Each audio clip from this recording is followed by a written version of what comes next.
የኢትዮጵያ ኦርቶዶክስ ተዋሕዶ ቤተክርስቲያን ፓትርያርክ ብፁዕ ወቅዱስ አቡነ ማትያስ ቀዳማዊ ፓትርያርክ ርዕሰ ሊቃነ ጳጳሳት ዘኢትዮጵያ ሊቀ ጳጳስ ዘአክሱም ወዕጨጌ ዘመንበረ ተክለ ሃይማኖት ለትንሣኤ በዓል ቃለ በረከት አስተላልፈዋል። በመልእክታቸውም ሕይወት በዓለመ ፍጡራን ውስጥ ከሚገኘው ነገር ሁሉ ተወዳዳሪ የሌላት ድንቅ ነገር ናት።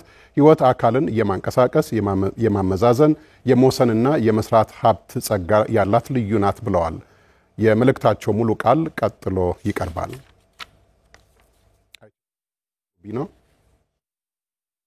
ኦርቶዶክስ ተዋሕዶ ቤተክርስቲያን ፓትርያርክ ብፁዕ ወቅዱስ አቡነ ማትያስ ቀዳማዊ ፓትርያርክ ርዕሰ ሊቃነ ጳጳሳት ዘኢትዮጵያ ሊቀ ጳጳስ ዘአክሱም ወዕጨጌ ዘመንበረ ተክለ ሃይማኖት በመልእክታቸውም ሕይወት በዓለመ ፍጡራን ውስጥ ከሚገኘው ነገር ሁሉ ተወዳዳሪ የሌላት ድንቅ ነገር ናት። ሕይወት አካልን የማንቀሳቀስ የማመዛዘን የመወሰንና የመስራት ሀብተ ጸጋ ያላት ልዩ ናት ብለዋል።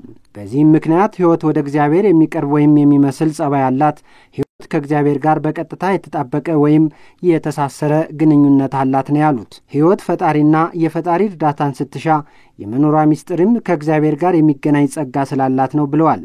ሕይወት መልካም ስትሰራ ደስተኛ፣ ክፉ ስትሰራ ደግሞ ስቅቅተኛ የምትሆንበት ምክንያትም ከእግዚአብሔር ጋር የሚያገናኛት ጸጋ ስለሚነግራት ነው።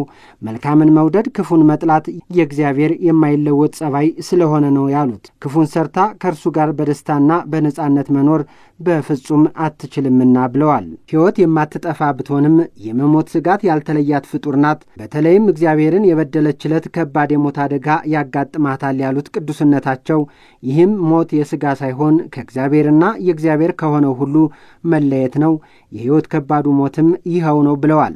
የጥንቱ ኃጢአት ሳይበቃን በየሰዓቱ በምንፈጽመው ክፉ ተግባር በበደል ላይ በደል እየጨመርን በመቀጠላችን በጨለማ ላይ ተጨማሪ የጨለማ ጥላ አክለንበታል ነው ያሉት። ይህ ሁሉ ተደማምሮ ሞታችን ወይም ከእግዚአብሔር መለየታችን የሰፋና የከፋ እንዲሆን አድርጎታል ብለዋል ቅዱስነታቸው። ጌታችን የትንሣኤ በኩር ሆኖ ተነስቷል። ከተንሣኤውም በኋላ ለዘላለም በሕይወት ይኖራል። በቀጣይም ጊዜው ሲደርስ እኛ ተከታዮቹ የእርሱን አይነት ትንሣኤ ተነስተን በማያልቅ ኃይለ ሕይወት ከእሱ ጋር ለዘላለም በሕይወት እንኖራለን። ጌታችን ያሳየን የሕይወት መንገድ ይኸው ነው ብለዋል። ይህ ሕይወት ከሁሉም ህላዊ ሕይወት የላቀና የበለጠ ጣዕም ያለው ዘላለማዊና ድንቅ ሕይወት ነው። ይህ ሕይወት ከስጋት፣ ከስተት፣ ከቅጣትና ከሞት ፍርሃት ነፃ የሆነ በፍጹም ነፃነትና ደስታ ከእግዚአብሔር ጋር ለዘላለም የሚያኖር ሕይወት ስለሆነ ሁላችንም ወደዚህ ሕይወት ለመድረስ በእምነት እንተጋለን ነው ያሉት። ዘር ሳይኖር ፍሬ እንደማይገኝ ሁሉ ሕይወታዊ ትንሣኤም ያለ ሃይማኖትና ስነ ምግባር ሊገኝ እንደማይችልም ገልጸዋል። መልካም ያደረጉ ለሕይወት ትንሣኤ ይነሳሉ፣ ክፉም ያደረጉ ለፍርድ ትንሣኤ ይነሳሉ እንዳለ ጌታችን የሕይወትን ትንሣኤ የሚያገኝ ያመነ የተጠመቀና መልካም ሥራን የሠራ እንጂ የተነሳው ሁሉ አለመሆኑ ግልጽ ነው ብለዋል። የመጨረሻው ዕድል የተንጠለጠለው እምነትን ተከትለን በምንሠራው ሥራ ላይ ነው። ዛሬ ከሰው አእምሮ በእጅጉ እየራቀ የሚገኘው ይኸው እምነትና ስነ ምግባር ነው። ሰዎች ከእምነትና መልካም ስነ ምግባር በራቁ ቁጥር ሕይወት መራራ እንድትሆን ትገደዳለች ነው ያሉት። እኛ ኢትዮጵያውያን ከጥንት ጀምሮ በእምነትና ስነ ምግባር እየተመራን በደልን በይቅርታ እየዘጋን እስከ ጋብቻ በሚዘልቅ ባህለ ርቅ ደምን እያደረቅን በወንድማማችነት ፍቅር ተስማምተን በሺ ለሚቆጠሩ ዘመናት እንዳልኖርን እነሆ ዛሬ ለታላቅነታችን በማይመጥን ሁኔታ መለያየት፣ መጣላትና እርስ በርስ መገዳደል ዕለታዊ ተግባራችን አድርገን እንገኛለን ያሉት። ይህ በጣም አሳዛኝ ክስተት ነው ያሉት ቅዱስነታቸው ይህንን ሳናስተካክል የምናከብረው በዓለ ትንሣኤም እዚህ ግባ የሚባል ደስታ ሊያስገኝልን እንደማይችል እየታወቀ ነው ብለዋል። እየሆነ ያለው ሁሉ ማንንም አይጠቅምም።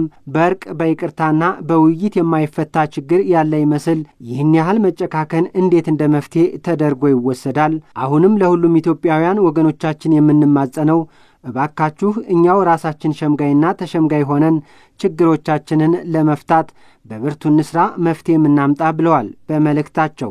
መሳሪያ አንስታችሁ እርስ በርስ በመገዳደል የምትገኙ ወገኖቻችን እባካችሁ ቆም ብላችሁ አስቡና ሰላምና ዳቦ አጥቶ ለተቸገረው ሕዝባችሁ ስትሉ ሰላማዊ መፍትሄ እድል ስጡ ነው ያሉት። ኢትዮጵያ የምትባለው ሀገር የሁሉም ኢትዮጵያውያን መሆኗን በትክክል የሚያረጋግጥ ሰላማዊ መፍትሄ በማስቀመጥ ለአንድነቷና ለእድገቷ አጥብቃችሁ ጣሩ።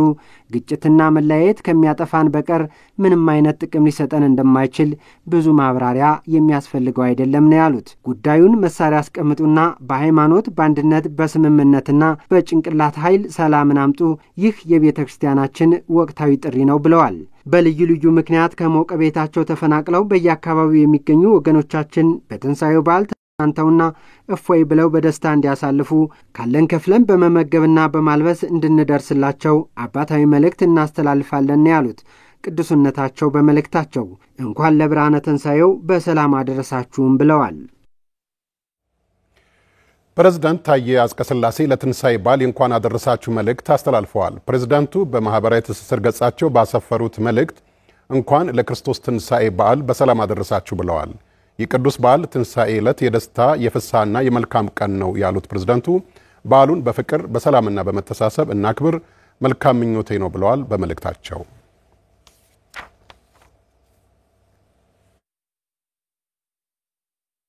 ሀገር ጽናት ትፈልጋለች፣ በሚጸኑት ዘንድ የኢትዮጵያ ትንሣኤ እጅግ ቅርብ ብቻ አይደለም የሚታይም ነው ብለዋል ጠቅላይ ሚኒስትር አብይ አህመድ ለትንሣኤ በዓል ባስተላለፉት እንኳን አደረሳችሁ መልእክት። የጠቅላይ ሚኒስትሩ ሙሉ መልእክት እንደሚከተለው ይቀርባል።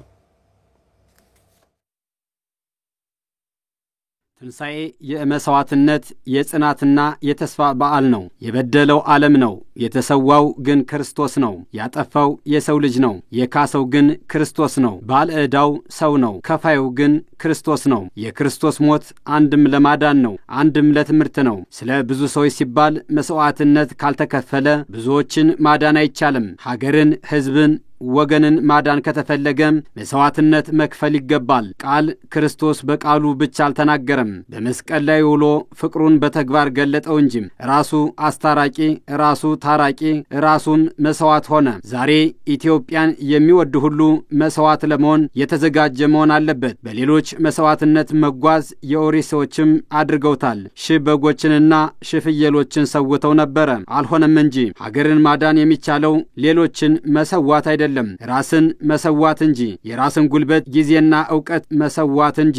የራስን ክብርና ኢጎ በመሰዋት እንጂ። ሀገርን ለማዳን ወደ ትሕትና፣ ወደ ዕርቅና ወደ ምክር መስቀል አውርዶ ራስን መሰዋት ያስፈልጋል። መስቀል መከራ ነው፣ ስድብ ነው፣ ግርፋት ነው፣ ውርደት ነው። ራሳችንን ለሰላምና ለዕርቅ መንገድ ስናዘጋጅ ከብዙዎች ዘንድ ስድብ፣ እርግማን፣ መከራ ይጠብቀናል። የሚያዋጣን ግን ከሊቶስጥራ እስከ ቀራኒዮ የኢትዮጵያን መስቀል መሸከም ነው። ለኢትዮጵያም ትንሣኤ ስንል መስቀሏን መሸከም። ትንሣኤ ከጽናት በኋላ የሚገኝ ድል ነው። ከፊቱ የጅምላ ፍርድ አለው፣ ከፊቱ ውግዘት አለው፣ ከፊቱ ግርፋት አለው፣ ከፊቱ መራቆት አለው፣ ከፊቱ መካድ አለው፣ ከፊቱ የፀሐይ መጨለም፣ የጨረቃ ደም መልበስ፣ የከዋክብትን መርገፍ አለው። በዚህ ሁሉ ግን በሸላቾቹ ፊት ዝም እንደሚል በግ ክርስቶስ በጽናት ቆመ።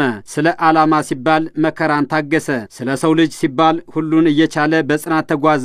ሀገር ጽናት ትፈልጋለች። በመከራዎችና በውግዘቶች ፊት በጽናት መቆም፣ በስድብና በንቀት ፊት በጽናት መቆም። እንደ ፀሐይ የሚታዩት ሊቃን ሲጠፉ፣ እንደ ከዋክብት የሚታዩት ክቡራን ሲረግፉ በጽናት መቆም።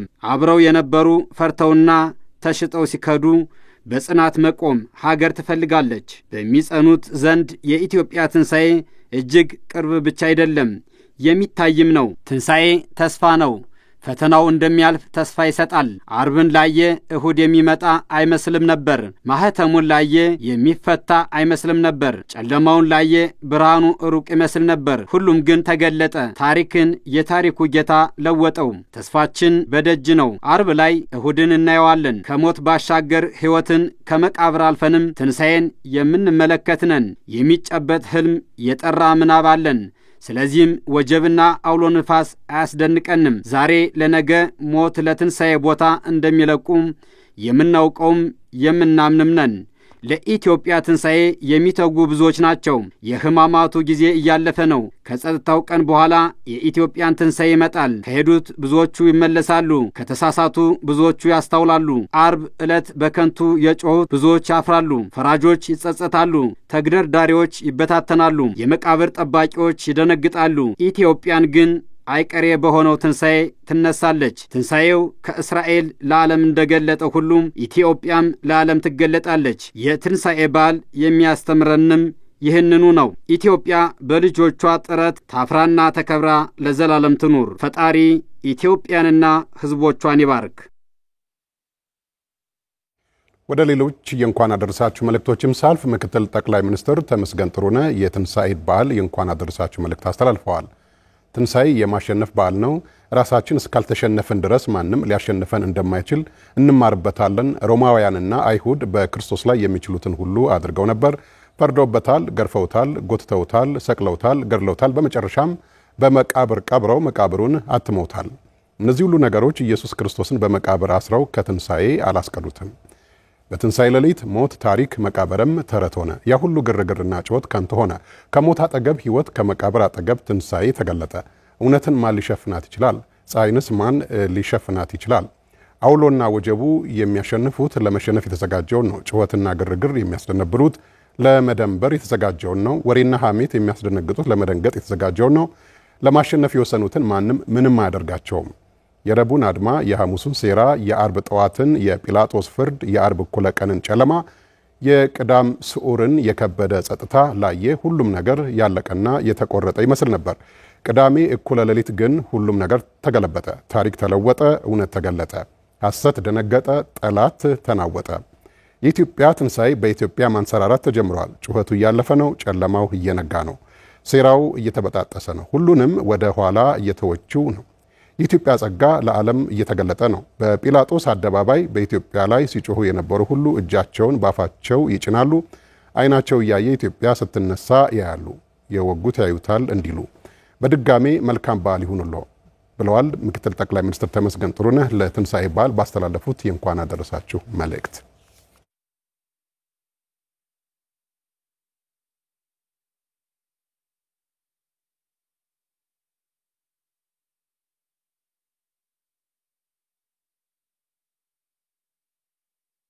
ርዕሰ መስተዳደር አረጋ ከበደ ለመላው ክርስትና ሃይማኖት ተከታዮች የእንኳን አደረሳችሁ መልእክት አስተላልፈዋል። ትንሣኤ ክርስቶስ ሞትን ድል ነስቶ መቃብርን አጥፍቶ የተነሳበት በዓል ነው። ጠላት ተደምስሶ የሰው ልጆች ሁሉ ድል የታወጀበት፣ ከባርነት ወደ ነጻነት፣ ከጉስቁልና ወደ አዲስ ሕይወትና ተስፋ እንዲሁም ወደ ፍጹም ደስታና ሰላም የተሸጋገርንበት ዕለትም ነው።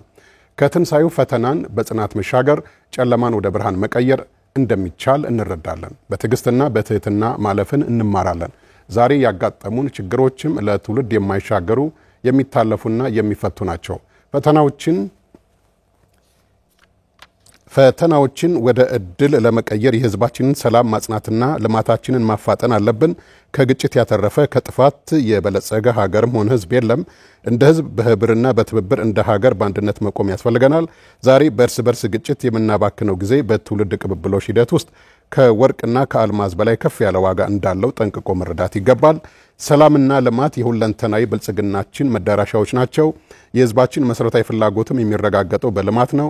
ልማት ደግሞ የሰላም ውጤት ነው። የሁሉም ስኬቶቻችን መሠረት የሆነውን ሰላማችንን ለማረጋገጥ በጋራ መቆም፣ በቅንጅትና በትብብር መስራት ይኖርብናል። እኛ ኢትዮጵያውያን የካበተ የመረዳዳት የመደጋገፍና የመተባበር ባህልና እሴት ባለቤቶች ነን። ለተቸገሩ ማካፈል፣ ጧሪ ለሌላቸው መርዳትና ማዕድ ማጋራት ትናንትም ሆነ ዛሬ ሁነኛ የአብሮነታችን መገለጫ ነው። ስለሆነም በዓሉን ስናከብር ባህላችንና ሃይማኖታዊ እሴቶቻችን በሚፈቅደው መሰረት የተቸገሩ ወገኖችን በማሰብ በአብሮነትና በመተባበር እንድናሳልፍ በዓሉም የሰላም፣ የጤና፣ የደስታና የፍቅር እንዲሆንልን እመኛለሁ ብለዋል ርዕሰ መስተዳደር አረጋ ከበደ ባስተላለፉት የእንኳን አደረሳችሁ መልእክት።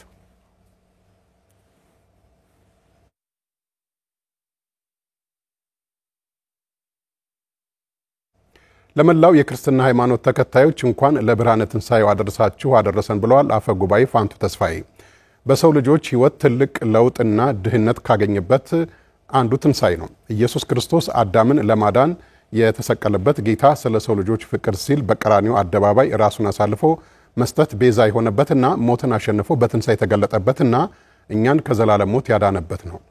ስለዚህ የክርስቶስ ትንሣኤ ጥላቻንና መጠፋፋትን ያስወገደ፣ ሰላምን ያሰፈንና እርቅን ያረጋገጠ መሆኑን ማመንና ሁላችንም ለሰላም ለአብሮነትና ለእርቅ መስራት በእጅጉ ያስፈልጋል። ስለሆነም የትንሣኤ በዓል ስናከብር ክርስቶሳዊ ሕይወት በመላበስ የታረዙትን በማልበስ የተራቡትን በማብላት ለሰዎች ትህትናንና ፍቅርን በመስጠት ሊሆን ይገባል ብለዋል አፈ ጉባኤ ፋንቱ ተስፋዬ ባስተላለፉት የእንኳን አደረሳችሁ መልእክት።